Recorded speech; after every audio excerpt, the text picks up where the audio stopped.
Good morning बच्चों, मैं BL Agarwal आज आपको इस लेक्चर में फिनेंशियल अकाउंटिंग का एक चैप्टर मैन्युफैक्चरिंग अकाउंट के साथ ट्रेडिंग अकाउंट और हो सकता है प्रॉफिट एंड लॉस अकाउंट भी बनाना पड़े, ऐसा प्रॉब्लम डिस्कस करूँगा जिसमें मैन्युफैक्चरिंग अकाउंट हो और मैन्युफैक्चरिंग के बाद ट्रेडिंग अकाउंट बनाएंगे ग्रॉस प्रॉफिट के लिए।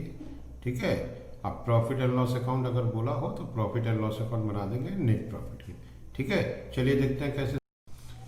ये रख दिया आपके सामने एक प्रॉब्लम, पी बॉन्ड मैन्युफैक्चरर्स या manufactures modern furniture and the following details relate to the year ended 31st December। कोई पी बॉन्ड है, फर्नीचर मैन्युफैक्चरर है, उनका डिटेल में देखिए। ये दो कॉलम दिया, 1 जनवरी 31 दिसंबर, ये ओपनिंग स्टॉक और ये closing stock. Okay, raw material का opening closing, work in progress opening closing, finish goods trading का आइटम है ओपनिंग क्लोजिंग, परचेज है, कैरेज इनवर्ड है, रॉ मटेरियल कंज्यूम में आता है, return outward means purchase return, ये लेस किया जाएगा। ये देखिए फैक्ट्री का खर्चा है, फैक्ट्री रेंट एंड रेट्स। अच्छा, ये डायरेक्ट वेजेज हो गया 3,50,000। Repair factory overhead, electricity factory overhead, other manufacturing expense, ये भी factory overhead, office salary, other office expense, ये फैक्ट्री में नहीं है, ऑफिस का है, ये प्रॉफिट एंड लॉस अकाउंट का चीज है, मैन्युफैक्चरिंग अकाउंट में नहीं आएगा। सेल्स ट्रेडिंग का चीज है, ट्रेडिंग का बाई में लिखते हैं। एक एक्सपेंस और दिया, डेप्रिसिएशन 10,630, प्लांट एंड मशीन का है, तो प्लांट एंड मशीन का डेप्रिसिएशन है तो फैक्ट्री ओवरहेड में कंसीडर करेंगे। यहाँ देखिए मैन्युफैक्चरिंग अकाउंट बनाना है, ट्रेडिंग अकाउंट बनाना है, लेकिन मैन्युफैक्चरिंग अकाउंट जो बनाना है उसमें आना चाहिए प्राइम कॉस्ट, ठीक है, cost of material consumed, prime cost, factory cost या इसी को वर्क कॉस्ट बोलते हैं।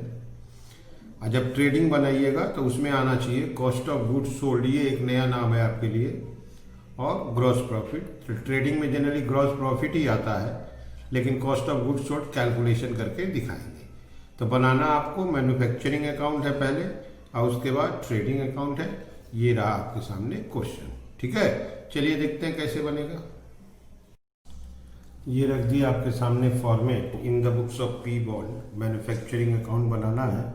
सबसे पहले मैन्युफैक्चरिंग का मेन आइटम, पहला आइटम रॉ मटेरियल कंज्यूम्ड, तो सबसे पहले निकालेंगे रॉ मटेरियल कंज्यूम्ड। उसमें आइटम आएगा ओपनिंग स्टॉक, आपका ओपनिंग स्टॉक था 28,740, इसमें प्लस कर देंगे purchase of raw material 221,600, plus कर देंगे आपका कैरेज इनवर्ड, कैरेज 9,660, माइनस करेंगे closing stock, closing stock is 21,550, minus करेंगे purchase return, that is return outward. Okay, purchase return is 8,140, अब रिजल्ट बाहर हो जाएगा। ठीक है, इसका टोटल आया 2,60,000, माइनस किए 230,310। इसके बाद वेजेज आएगा, वेजेज डायरेक्ट वेजेज दिया है 3,50,000, डायरेक्ट वेजेज 3,50,000, कोई डायरेक्ट एक्सपेंस है नहीं, यहीं पे इसको प्राइम कॉस्ट CDBD कर देंगे। ये हो गया 580,310, 580,310 by prime cost CD 580,310 to prime cost BD 580,310। एक बार आप प्रॉब्लम को देखो,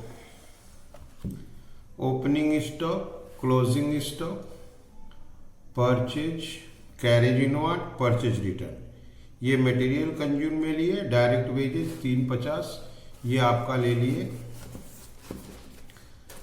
प्राइम कॉस्ट आ गया, यहां देखो पूछा था cost of material consumed, prime cost.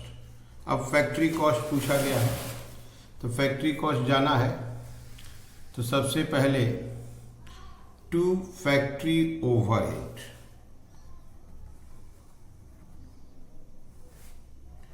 Factory overhead से रिलेटेड कोई भी expense, rent and rates, rent and rates 42,440, repair to plant,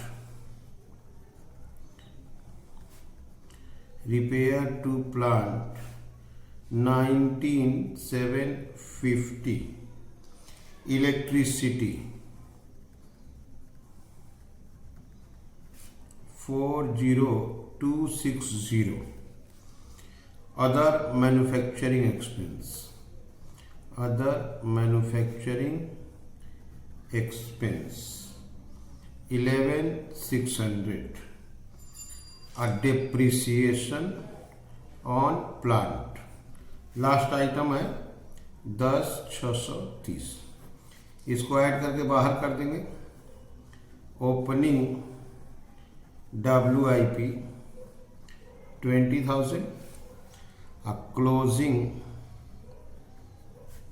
WIP 18,500, उसको प्लस करके बाहर करेंगे। उसके बाद आंसर करेंगे बाई ट्रेडिंग अकाउंट, नाम देंगे फैक्ट्री कॉस्ट,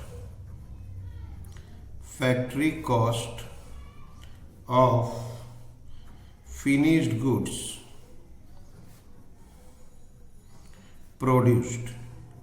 एक्चुअली क्वेश्चन का रिक्वायरमेंट में ये वर्ड दिया हुआ है तो उसी वर्ड को यूज किए। तो पहले फैक्ट्री ओवरहेड को ऐड कर लेते हैं, 42,440, 19,750, 40,260, 11,600, 10,630, रिजल्ट इज 124,680। इसके बाद प्लस करते हैं 580, 310, अब 20,000, 724,990, ओके,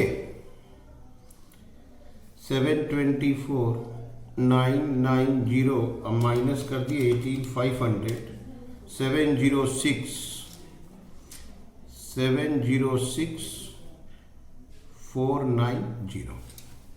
तो ये हो गया आपका मैन्युफैक्चरिंग अकाउंट। मैन्युफैक्चरिंग अकाउंट को एक बार आप ओवरऑल देख लो।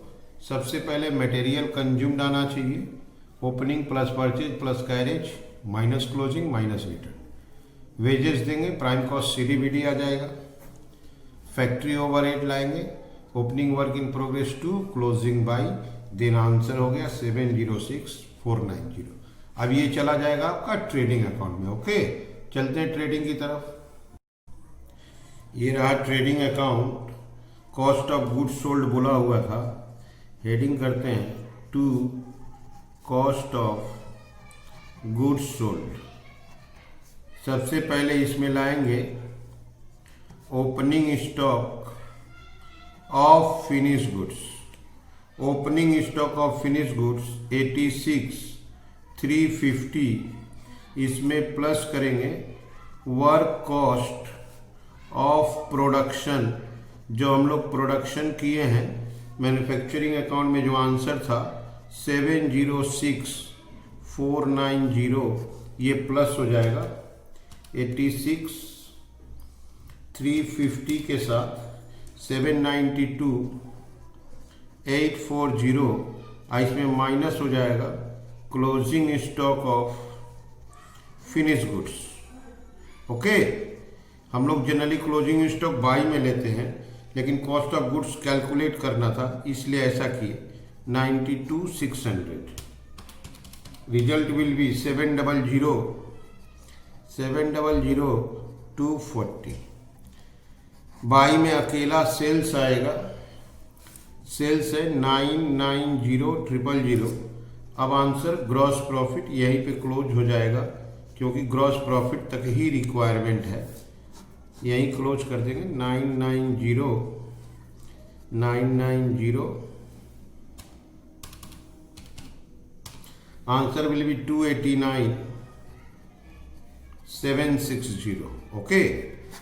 तो जनरली हम लोग ओपनिंग स्टॉक बाहर लेते हैं कॉलम में, ट्रेडिंग अकाउंट में मैन्युफैक्चरिंग बोल के बाहर लेते हैं, उसको अंदर रख लिए, ऐड कर दिए, क्लोजिंग जो बाई में जाता था उसको लेस कर दिए, तो इससे रिजल्ट आ गया cost of goods sold. Requirement है इसलिए ऐसा किए, बाई में सेल दिया, ग्रॉस प्रॉफिट आ गया. ठीक है. तो ये हो गया आपका सोल्यूशन ट्रेडिंग अकाउंट. आप लोग वीडियो को पॉज करके क्वेश्चन को लिख लीजिए, मेरे साथ धीरे धीरे सोल्व कीजिए, देखिए आपको 100% समझ में आ जाएगा. ठीक है. Okay, thank you, bye.